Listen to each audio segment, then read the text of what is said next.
buenos días. Nosotros en IPS, como también acompañando, por supuesto, las directivas del ente rector del ministerio, estamos siguiendo los casos. Tenemos sí un poco más del 5% de nuestros casos se internan. Creemos que esto es histórico en todas las epidemias. Esto se da porque hay pacientes con muchas comorbilidades, lo cual hace que se internen más. Estamos preparados en este momento con esas 30 camas, como ya dijo lo dijo el gerente en la reunión de prensa anterior. Estamos habilitando entre mañana o pasado, el lunes, otras 24 camas más en el Hospital Central y preparándonos ya para la próxima semana, si hace falta, las 67 camas que habilitaremos en el Hospital Ingavi para casos clínicos, porque es una infraestructura que nos va a permitir ampliar un poco la capacidad de internación. En cuanto a los casos ambulatorios, se ha generalizado en todos los centros de atención de la salud del IPS los consultorios de febriles exclusivos, de manera a dar mayor celeridad a los casos febriles, a los casos de dengue, que como sabemos es una enfermedad muy dinámica y que requiere de una atención un poco más rápida, de manera que logremos el objetivo primordial, que es con una atención rápida y eficaz disminuir la mortalidad o letalidad de esta enfermedad en esta epidemia. Estamos hasta ahora satisfaciendo la demanda y preparados según el plan también trazado de acuerdo a las directivas del ministerio para esta epidemia. ¿Sí? Vamos a ir progresando en ese plan a medida que las necesidades, la demanda lo requiera.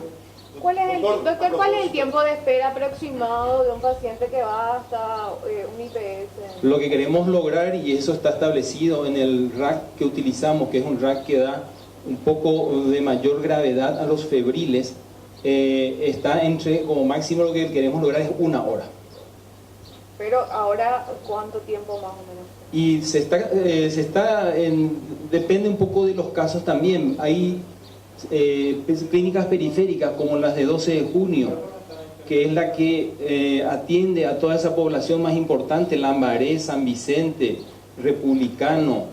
En esos lugares puede ocurrir que sea un poco mayor, pero lo que queremos lograr es que sean atendidos en la primera hora de llegar al establecimiento, sobre todo los pacientes que vienen por primera vez.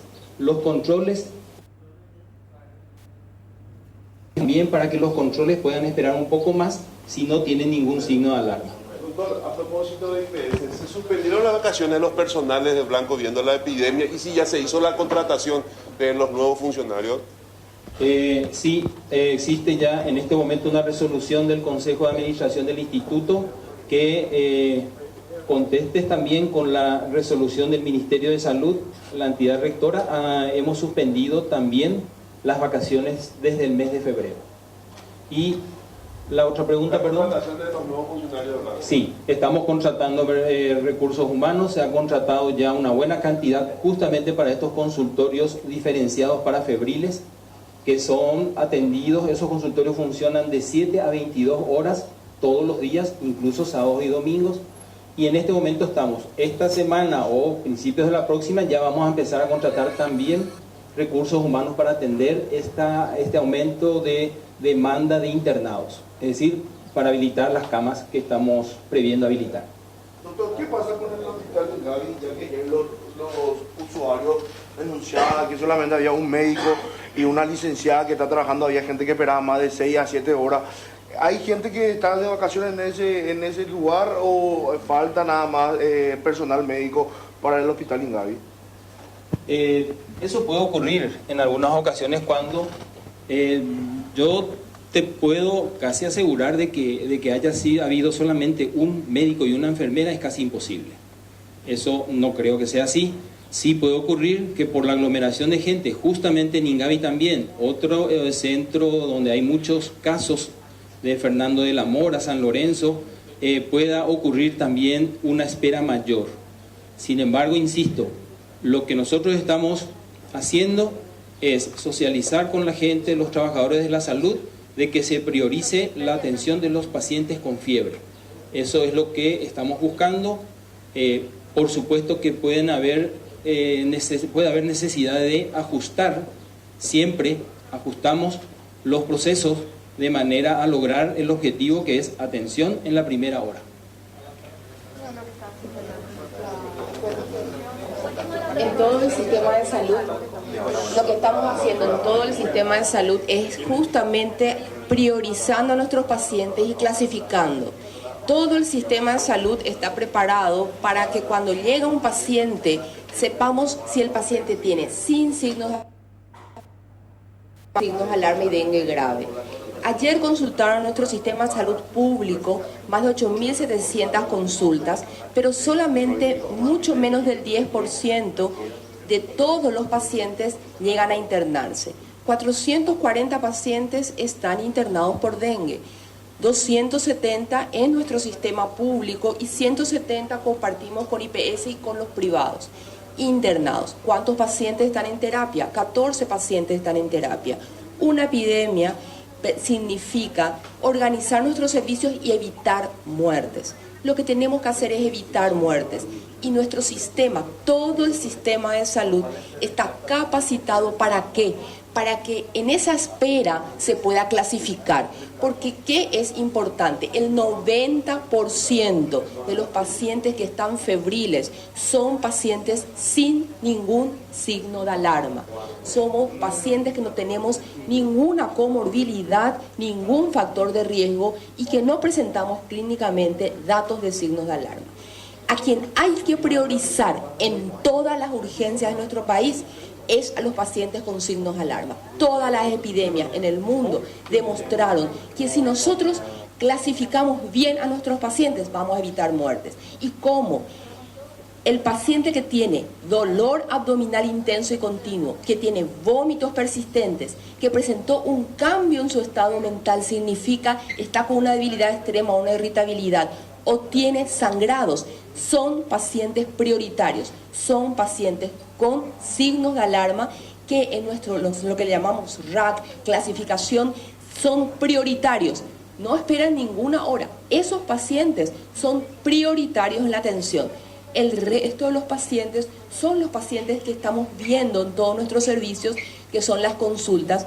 Y como nuestros servicios están en la misma espera, los pacientes para seguimiento, entonces el número en las fotos parece mucho más. Muchos son los pacientes, estamos teniendo 8.500 notificaciones semanales en este momento, pero una gran mayoría son pacientes que necesitan su laboratorio inicial de hemograma y plaquetas y un control clínico sin laboratorio cada 2 días, porque es importante en cada consulta volver a ver si el paciente tiene o no signos de alarma para una internación. El test rápido, el poder decir un test específico de dengue en capital y central, donde ya el diagnóstico es por nexo epidemiológico, no cambia la conducta médica. El paciente va a ser internado si tiene signos de alarma y según un protocolo estricto, donde cada vez es mejor el manejo, y estoy orgullosa porque hasta la madrugada uno le escucha a los colegas en las guardias llamándote y cumpliendo a rajatabla un protocolo de la hidratación, de no sobrehidratar y de entender claramente cuál es ese paciente con signos de alarma y cuál es ese paciente que entra chocado, que es un dengue grave, que son los que están generando nuestras 4 muertes certificadas en este momento y cerradas por todo un comité. Esos son los pacientes que están en terapia y que muchos de ellos sí van a salir. Estamos reorganizando todos juntos, todo el sistema de salud de servicio, y podemos decir que más de 11.000 personal de blanco en todo el sistema de salud maneja este protocolo de clasificación. Eso evita muertes. Doctora, disculpe doctora, ayer una denuncia por parte de una persona en el Hospital Regional de Luque decía que estaban sin reactivo para el análisis de la prueba del dengue y que enfrente le estaban cobrando 280.000 guaraníes. Eso hay una forma de regular, de controlar también si es cierto que no están teniendo reactivo. Bueno, sobre el tema de los reactivos quiero aclarar a la opinión pública lo siguiente, justamente para evitar que la gente sea engañada. En este momento, la persona que consulta por un cuadro sospechoso de dengue no necesariamente va a recibir la indicación para hacerse ese test, porque si no presenta signos de alarmas, se asume por nexo epidemiológico, es decir, porque estamos en epidemia, que tiene dengue. Por lo tanto, aquella persona que recibe una indicación de un médico que no es del sistema para hacerse, debería en primer lugar acudir a nuestros servicios y se le explica, o en todo caso, directamente acudir a los hospitales públicos, y nuestros recursos humanos saben perfectamente que no es necesaria la prescripción de ese reactivo. ¿Por qué? Porque no cambia la conducta. Y eso es muy importante recalcar por dos aspectos. En primer lugar, para no generar una expectativa de que al llegar a la consulta todos van a salir con la indicación de hacerse este estudio, porque no es necesario. Y no lo decimos solamente nosotros, la evidencia científica lo dice y nosotros estamos poniendo en práctica lo que dice la OMS y la OPS. Y en segundo lugar, por una cuestión social, para que no ocurra esto que vos decís, que la gente sea engañada. Entonces, a la opinión pública es importante aclararle que los estudios laboratoriales que habitualmente se pedían en otras épocas ya no son necesarios, porque ya sabemos que ante signos y síntomas similares al dengue se asume que lo es. Eso es muy importante aclarar.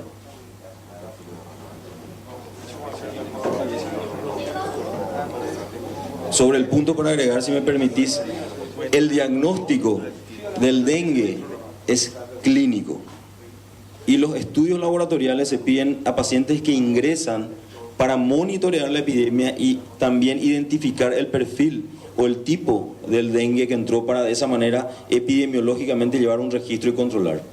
Insistir en esto porque el dengue desde el punto de vista clínico es una enfermedad sencilla para diagnosticar. No necesitamos muchos recursos más que la experiencia y el protocolo, que es muy claro. Y sobre ese punto les reitero que existe un documento que es justamente la Estrategia de Gestión Integrada, que es un documento accesible y entendible para todos, que pueden llevar, ahí le podemos facilitar para entender un poco la planificación que el sistema de salud en general, tanto público y privado y mixto, es decir, las Fuerzas Armadas, las universidades, etcétera, están implementando, porque como órgano rector nosotros sugerimos, y esto surge del consenso del trabajo de todos. Es importante recalcar esto porque si bien el dengue genera cierto tipo de incomprensión desde el punto de vista de que hay muchos pacientes que van a los hospitales, que forman filas, toda la respuesta está planificada, pero hay un detalle importante: biológicamente nosotros no podemos predecir el número, porque el comportamiento de los agentes que producen esta enfermedad son impredecibles, por más de que la herramienta para eliminar el dengue es sencilla: limpiar las casas, eliminar los criaderos. Y al respecto hay un detalle muy importante. Nosotros tenemos una planificación que implica ir observando el comportamiento y el aumento de los casos, y en base a eso modificamos el perfil de atención. ¿Qué quiere decir eso? Que si necesitamos aumentar camas, ocupamos espacios que normalmente son utilizados para cirugías programadas y las mismas las diferimos. Y si necesitamos reforzar los servicios de urgencia, lo hacemos con recursos humanos, tanto médicos como personal de enfermería y personal de apoyo. Es decir, existe una planificación, y el dengue nosotros lo manejamos durante todo el año. Lo que pasa es que lastimosamente los trabajos de promoción y prevención evidentemente no tienen el impacto que deberían tener a nivel del ciudadano. Por eso es que encontramos todavía altos niveles de infestación. Lo óptimo es menos del 1%, aceptable entre 1 y 4%. Y nosotros estamos encontrando entre 15, 20, 30, hasta 60% de infestación. Y eso llama la atención y nos debe obligar a toda la ciudadanía y a todas las instituciones a seguir esforzándonos para erradicar esta enfermedad. Así es que cualquier duda, siempre nosotros estamos disponibles, hay materiales accesibles. Esto sería interesante que llegue a ustedes, señores periodistas, porque tiene un lenguaje sencillo y les va a ayudar también a entender la planificación. Y por supuesto nosotros estamos abiertos, la información siempre es transparente, informamos los viernes por una cuestión de organización también, pero en todo momento nosotros podemos proveer de la información. Quiero aclarar también que acá no existe ninguna política de ocultamiento, ni mucho menos. La transparencia ha sido uno de nuestros valores estratégicos más importantes desde que asumimos la responsabilidad de dirigir los destinos de la salud pública, y venimos trabajando con el Instituto de Previsión Social, las universidades y el sector privado de una manera coordinada para llevar adelante esta estrategia de gestión integrada, que lo que busca es que todos entendamos que esta enfermedad la tenemos que combatir entre todos. Así es que muchísimas gracias por venir.